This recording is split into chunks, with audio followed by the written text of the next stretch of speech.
I stand in the middle of a narrow alley, staring down at a sea of blue-washed walls. I've been walking around Chefchaouen for what feels like hours. My legs are burning, and I realize I'm lost. Completely and utterly lost.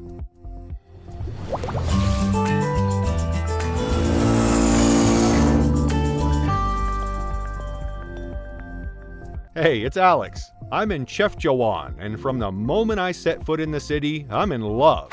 It's like stepping into a Moroccan dream. Every building in the old town, or medina, is painted in shades of blue, turquoise, sky blue, deep indigo. It's peaceful and quiet, a world away from the hustle and bustle of Morocco's bigger cities like Marrakech or Fez. The people here seem to move at a different pace. There's no rush, no noise. It's as if the blue walls are cooling everyone down, keeping life calm and slow. I wander around, wide-eyed and happy, snapping photos of every charming alley, door, and shop I pass by.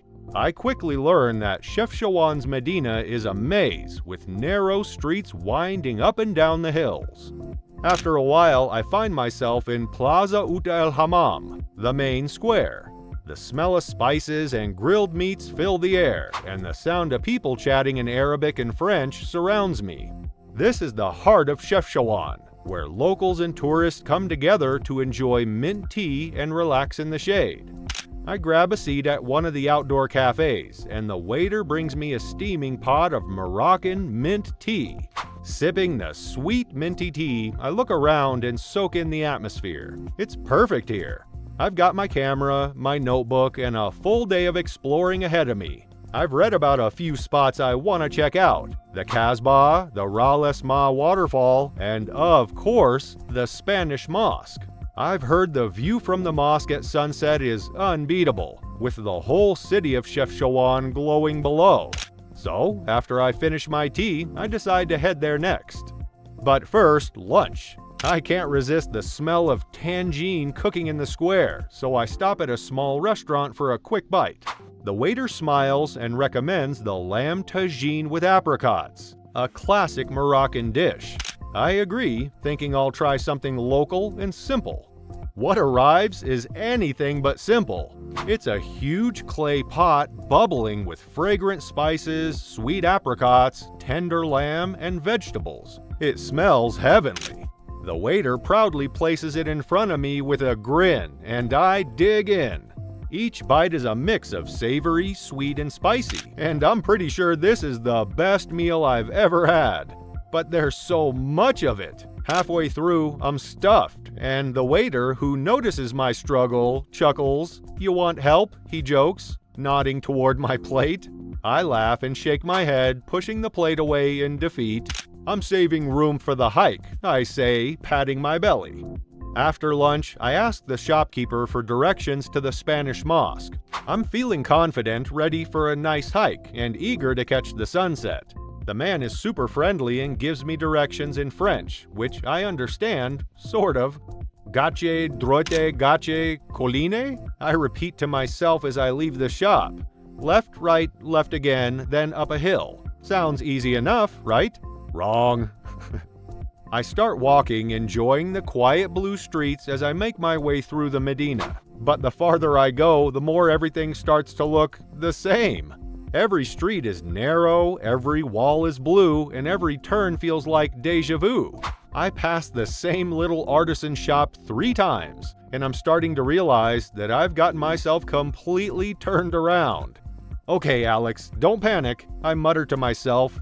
I try retracing my steps, but somehow I just end up deeper in the maze. At one point, I find myself in a tiny square with no exit except a steep staircase going up. I figure that's as good a direction as any, so I climb. At the top, I find Ras El Maa waterfall, a small but beautiful spot where locals gather to cool off and wash their clothes. The sound of the water trickling over the rocks is soothing, and the view of the Rif Mountains in the background is stunning. I sit for a while, letting the peacefulness of the place wash over me. There are a few women doing laundry in the stream, chatting in Arabic and laughing. It's a slice of everyday life here in Chefchaouen, and I'm happy to have stumbled upon it. But then I remember the mosque. I still have no idea where it is, and the sun is starting to dip lower in the sky.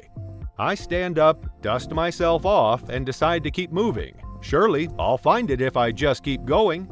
Spoiler, I don't.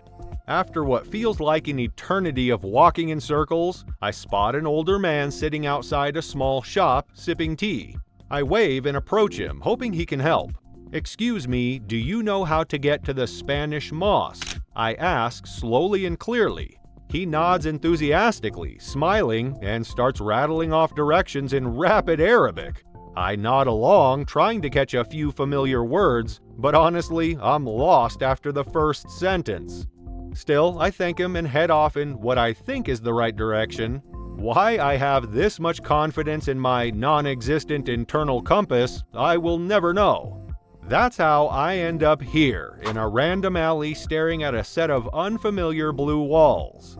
I sigh and pull out my phone, but of course there's no signal.